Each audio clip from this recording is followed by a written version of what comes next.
Olá, está começando mais um De Frente com a Lei. Estamos ao vivo aqui pela TV Câmara Caxias, canal 16 da Claronet, também pelas redes sociais da casa e pelas plataformas de áudio. Para conversarmos aqui, já se encontra conosco o vereador Eloy Frisso, do PSB. Aqui eu de imediato saúdo o vereador. Uma honra tê-lo conosco aqui. A honra é sempre minha, né, Fábio? De participar das entrevistas. Como é que é? Um podcast? Podcast. Não, o nome é complicado. Como eu defendo o português, né? Os nomes ingleses a gente sempre fica meio assim, né? Então vamos dizer que é o bate-papo multimídia, porque estamos em diversas plataformas, vereador. Mudou um pouco lá de quando conversávamos, que era com a mesinha aqui, as tapadeiras ao fundo, as câmeras de mão. Agora já tem toda uma brincadeira, tecnologia. Né? Tem nomes que se consagram, né, e que viram universais, né? Então tu não tem muito o que fazer, né? Mas a essência não muda, vereador. Falarmos do mandato e do trabalho. A propósito disso, nesta semana nós tivemos a retomada da comissão de ocupação da Maesa, num encontro lá no gabinete do prefeito Adilóide Domênico, e o senhor continua fazendo parte desse grupo de discussão. Já tivemos lá, por exemplo, a Secretaria do Meio Ambiente foi para lá, um processo de edital no sentido de tentar a melhor forma de ocupação. Eu gostaria que o senhor atualizasse quem nos acompanha sobre esse processo da Maesa na medida em que a comissão é reinstalada. De fato, esse tema, para mim, é um tema muito caro, por conta de que fui o primeiro a levantar a tese do tombamento, né, da Maesa e a sua ocupação por um mercado público, né, e ocupação de espaços ali para transferência de secretarias. Depois, com a doação pelo Tarso, na época que era governador ao município, evoluiu para uma comissão no governo Alceu, né, se trabalhou bastante, se fez todo um projeto de ocupação discutido com a comunidade e, lamentavelmente, no governo anterior, do próprio prefeito Adiló, houve uma tomada de posição, eu diria, diferente, né? Com a ideia da privatização do espaço, né? E a sua ocupação através de uma parceria público-privada. Nós nos rebelamos contra isso, né? Porque entendíamos que era um absurdo toda a luta que se fez do ponto de vista da preservação desse prédio, especialmente pelo o que ele representa do ponto de vista histórico para a cidade, que dialoga diretamente com o desenvolvimento de Caxias, com todo o seu processo de industrialização, de milhares de pessoas que ali trabalharam. Era, né? A Fábrica 2 da antiga metalúrgica Abramo Eberle, onde praticamente consolidou o desenvolvimento industrial e um polo metal mecânico de Caxias do Sul através da Eberle. Nós estamos tratando de uma área de 50 metros quadrados. Mais de 50 mil metros quadrados. Mais de 50 mil metros quadrados, são mais de 5 hectares. 5 hectares no centro da cidade, no centro da cidade. Das imediações da Plácio de Castro. Com prédios ali fantásticos, né? Todos eles construídos estão falando em inglês aqui, no sistema manchesteriano, né? Uhum. Aquela forma de tijolo à vista, né? Que é típica das fábricas daquela época, né? Do começo do desenvolvimento industrial no mundo. Então, esse prédio significa muito para a cidade. E se perdeu, literalmente, 4 anos ali de discussão inútil, né? Uhum. Com um imbecil que trouxeram de Porto Alegre ali, me perdoem o termo, né? Que atrasou toda a discussão, né? Com uma proposta completamente inviável. E que bom que a atual administração, representada pelo prefeito Adiló e agora também, especialmente pelo vice-prefeito Edson Nespolo, nós retomamos aquele contato com a comunidade, se retomou a ideia da comissão especial para aprovar os projetos de ocupação. Então, ontem se retomou, em cima daquilo que já existia, pelo menos 2 tentativas de licitar a construção do mercado público que se tornaram vazias, né? Ninguém se apresentou. Eu ia perguntar sobre isso. Ninguém se apresentou, né? Porque a proposta, de fato, ninguém ia investir ali se não tivesse pelo menos um estacionamento, né? Uhum. Possível, né? Então, a proposta apresentada pela CEPLAN, através do secretário Marcos Caberlon, me pareceu bastante viável. A aprovação foi unânime de todos os membros daquele grupo de representantes, né? criados ainda lá no governo Alceu. Alguns agora estão sendo substituídos, né? Mas essa proposta agora vai para o escritório de projetos da Prefeitura, vai ser submetida à análise do Tribunal de Contas do Estado, e que bom, nós vamos ter ali provavelmente mais de 13 mil metros de área licitadas, né? Onde vai ter ali não só o mercado público, mas inclusive um polo gastronômico, né? Lojas de todo tipo, né? Para se efetivamente aparecer algum interessado. Meio que tentar se pagar, como diz o gaúcho. O assim. próprio estacionamento vai servir de fonte de recurso para o Fundo Maesa, né? Que vai ser usado basicamente... Vai ser constituído um fundo também. Um fundo, sem dúvida, né? Uma parte do dinheiro do estacionamento e o próprio valor de aluguel que a empresa que ganhar isso vai repassar para o fundo, vai possibilitar aí a manutenção desse prédio aí. E nós estamos trabalhando também, já retomamos a discussão, da criação de uma fundação, provavelmente de direito privado, não de direito público, que vai gerir todo o espaço Maesa. Então, uma definição importante, que é o prédio 6, que é um dos maiores, tá? Vai ser utilizado basicamente para transferência de secretarias. Ali são 3 andares enormes, né, que cabem ali no mínimo as 2, 3 secretarias, e que começaria com a Secretaria de Educação. Nós teríamos uma economia da ordem de quanto em aluguéis, que é uma pauta... Bom, só da Secretaria de Educação, provavelmente uns 50 mil por mês. Só, né? A Secretaria de Educação? Só a Secretaria de Educação. A Secretaria do Meio Ambiente, que já foi para lá, já representa mais 20, 25 mil reais de aluguel por mês a menos. Nós estamos tratando quase que então de não um novo centro administrativo, mas um anexo de um centro administrativo. Inclusive na parte que fica na zona oeste, né, do complexo, que é a parte menos ocupada, no fundo do lago, ela futuramente pode ser reservada até para a construção de um prédio, para um centro administrativo 2, né? Então tem espaço ali que não está ocupado, né? São galpões que ali podem ser, que não são tombados, né? Que podem ser desmanchados. Então fica um espaço reservado para o futuro, até se o município entender de transferir outras secretarias para lá. Eu lembro de ter acompanhado esse debate com o senhor, com representantes da própria UAB. O ex-vereador Jaison Barbosa também presidiu durante um tempo uma comissão temporária especial pelo tombamento, enfim. Houve reuniões lá com o governador Tarso Genro em Porto Alegre, depois a vinda dele aqui, que é o ato que o senhor cita, de doação para cessão para uso público para Caxias do Sul. Houve risco daquele prédio parar, inclusive, com a iniciativa privada para fazer um grande supermercado com shopping, enfim.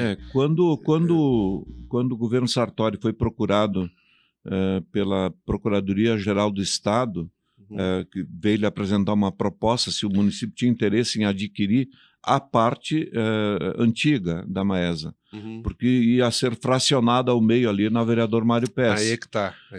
E a parte oeste, que fica então depois da Vereador Mário Pesce, seria jogada no mercado público, aí para mercado privado de construções, provavelmente construção de 4 grandes torres ali.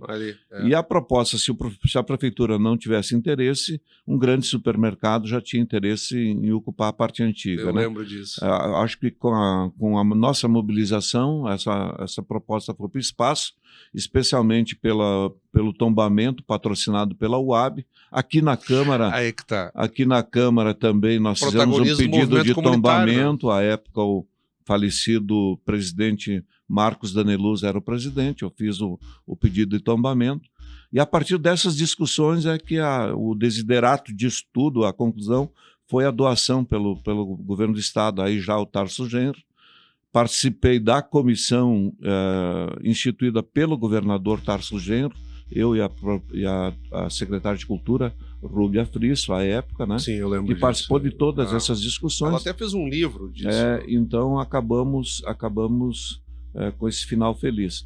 Depois, na troca de governo, lamentavelmente, o trabalho que havia sido feito no governo Alceu se perdeu um pouco, né? E agora estamos tentando recuperar. E, vereador, que bom que vem aí o mercado público, né? Que é o nosso sonho de muitos anos. O senhor começa a dar uma noção de ocupação em blocos, né? Tem uma faixa ali que o senhor discrimina pelo mercado público e a área gastronômica, passando a parte leste, que é a parte antiga, né? Tombada, né? Passando um pouquinho de 10 mil metros quadrados. Eu lembro que havia também uma discussão de uma área que não poderia ser ocupada por conta de metais, enfim, alguma coisa de resquícios de fundição, espaço, né? Então, esse espaço foi destinado no projeto, está sendo perseguido, que é a construção do Museu da Indústria, né, e do Trabalhador, né? Inclusive tem uma emenda já destinada pela deputada Denise Pessoa, de aproximadamente R$1 milhão, que é a recuperação do telhado, que se encontra caindo. É o pavilhão número 1, né? É onde começou a fundação, a empresa Maesa lá naquele espaço. A chamada fundição. A fundição, onde inclusive as máquinas foram tombadas, né? Então máquinas que eram utilizadas ali naquele pavilhão estão lá preservadas. Nós vamos ter um aproveitamento de quase então a totalidade da área, que seriam pouco mais de 50 mil metros quadrados? Nessa proposta original, só para uma pequena correção, a parte leste representa um pouco mais de 20 mil metros quadrados que serão levados, então, para essa licitação. Perto da metade. Perto da metade, quase 50%. Os outros 50% estão na parte oeste, então, alguns já ocupados, né, pela Secretaria de Meio Ambiente, uma parte pelo depósito de materiais de construção da Secretaria de Habitação, e o restante do espaço lá, mais de garagem, de veículos, estão sendo utilizados pela prefeitura. Então, nesse sentido, eu acho que a coisa está bem encaminhada. Quanto tempo leva, vereador? Geralmente as pessoas perguntam isso. Já querem ver tudo pronto, enfim, nós sabemos que tem um processo. Já tem uma ideia de prazo? Vai depender basicamente do processo licitatório, né? Primeiro, se aparecer interessados, que até agora não apareceu. Houve consultas de várias empresas a nível de Brasil, inclusive.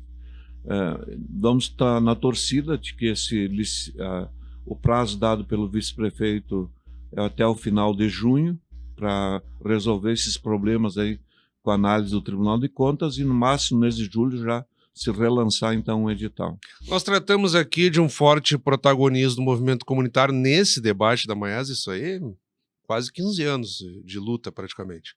E o senhor está envolvido, como sempre, no contexto da política da própria UAB. Como que anda isso, vereadora? Temos o processo já de constituição de chapas, de cargos. O que teremos de novidades na UAB aí nas próximas semanas? De fato, o meu envolvimento com o movimento comunitário vem lá desde a origem anterior, inclusive ao meu primeiro mandato de vereador lá em 1983, já faz muito tempo, né? Continua o Valdir Walter na presidência, né? Se apresentou apenas uma chapa para concorrer para a União de Bairros. Nós temos 9 bairros com disputa acirrada. Ou seja, não é uma chapa única para tudo. Nós temos 9 bairros com disputa e temos mais aproximadamente 130 bairros que têm chapa única. O importante é que sempre tem alguém se apresentando, né, para essas atividades do movimento comunitário, que é um movimento que tu não ganha nada. Eminentemente voluntário. É um serviço comunitário que tu presta, né? Sem remuneração, sem nada, né? Eu até brinco de vez em quando, né? Que tem vereador que parece que quer substituir os presidentes de bairro, né? Ganhando 15 mil por mês, né? Então, é uma distorção da função do poder legislativo. É que o movimento comunitário não deixa de ser um celeiro de lideranças políticas para a cidade. Que se formam lá, né? O senhor é um caso concreto. Então, meu envolvimento com a UAB, com o movimento comunitário, vem do lado, e eu agora estou participando da comissão eleitoral, né? Que vamos ter eleição, então, no dia 1º de junho, aí todos os comunitaristas aí, vamos lá, todo mundo votar, prestigiar nossa entidade. Aliás, o movimento comunitário de Caxias é um modelo para o Brasil, né? Eu não conheço nenhuma outra cidade do Brasil que tu tem eleição para a entidade maior, que é a União, e para as associações no mesmo dia, com todo mundo exercendo voto direto e secreto, né? Que loucura. Aliás, tem bairros aí que, agora, por exemplo, nós temos disputas acaloradas, né, no bairro Santa Fé, no bairro Serrano, São Vítor Coab, Jardim América, que o pessoal estão numa disputa maior do que a eleição normal para cargos políticos partidários, né? Dentro da lógica da representação distrital antiga, né? Pelos estados aqui seria quase que uma representação distrital dentro da cidade, né? Rachando os bairros e as regiões. Tu vê que nas eleições, não recordar o número da anterior votaram mais de 15 mil pessoas. Né? Olha só. Então é uma coisa magnífica, né? É modelar, inclusive, para o Brasil inteiro. Muitas cidades, muitas uniões em outras cidades já tentaram nos copiar, mas eles têm dificuldades na implantação porque leva muito tempo, né? A cultura, né? É o cultural. Então, tu elege o presidente de bairro numa assembleia. É diferente, né? Aqui não, aqui é eleição direta, né? Então, a assembleia sempre é mais fácil de fazer, tu convoca, e aí o papel das uniões é mais ficar fazendo eleições o ano inteiro. Mas aí o presidente já começa enfraquecido, porque não é reconhecido. Não é reconhecido. Às vezes tu vai lá, tem 10 pessoas numa assembleia, elege uma diretoria, falta representatividade. Né? Vereador, um outro tema que o senhor trouxe a plenário nesta semana, a propósito disso, ontem, e nunca é demais dizer, as sessões ordinárias sempre com transmissão ao vivo pela TV Câmara, às quartas, quintas e sextas-feiras, a partir das 8h30 da manhã, chamada tarifa social, porque tem havido uma discussão muito forte no âmbito nacional sobre as mais diversas esferas, alguns já implantando energia solar, dependendo do consumo, tentando mudar de fornecimento, de provedor de energia, digamos assim, conforme a demanda, as pessoas tentando, nos mais diversos subterfúgios, economizar, e o senhor traz o lado também social do governo federal, no sentido de onerar menos aquela pessoa que, com perdão pela redundância, também ganha menos. Sem dúvida. Olha que com o advento daquilo que se chamou a Nova República, né, com o fim do regime militar, os governos que vieram, eleitos de forma direta, passaram a ter uma preocupação maior com as camadas menos assistidas da população, pessoal de renda inferior, né? Nós tínhamos aí praticamente 20 milhões de pessoas no Brasil, literalmente na linha de pobreza máxima, né? Então, por exemplo, a criação do Bolsa Família, que foi se aperfeiçoando, né, no decorrer dos anos, hoje representa, sem dúvida, um programa social fantástico. Muitas pessoas se esqueceram de outros programas que foram criados. Então, nesse espaço, eu me referi a um assunto que eu acompanho já há algum tempo, que é as questões do setor elétrico, né? Especialmente nas lutas nossas contra a privatização, né, das companhias estaduais de energia, das companhias a nível nacional de energia, mas lá no governo Lula, um programa, sem dúvida, para mim, foi revolucionário, que foi o Luz no Campo, Luz para Todos, né? Hoje tu chega em qualquer, vamos falar num termo não é pejorativo, a gente usa muito esse termo, qualquer biboca, né? E tu encontra lá a pessoa com luz. Ou um rincão. Qualquer rincão, num peral lá, na casa, lá embaixo num peral. Pode ser. Tu tem luz lá que foi levada pelo Estado a essas pessoas. É importante. Né? E é um direito que eles têm, né, de ter acesso a isso. Né? Luz, água, saneamento básico. Então, isso foi um programa fantástico.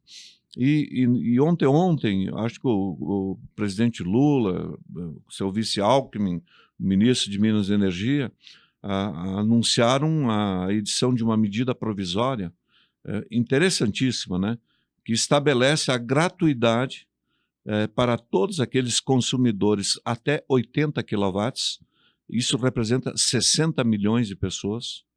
60 milhões de pessoas, é muita gente. Que até 80 kW vão ter a destinação gratuita de energia, subsidiada pelo governo federal, que vai representar um investimento do governo federal na ordem de 3,6 bilhões de reais, né? E, ao mesmo tempo, aponta como esses 3,6 bilhões vão ser recuperados com uma reformulação do setor elétrico, né?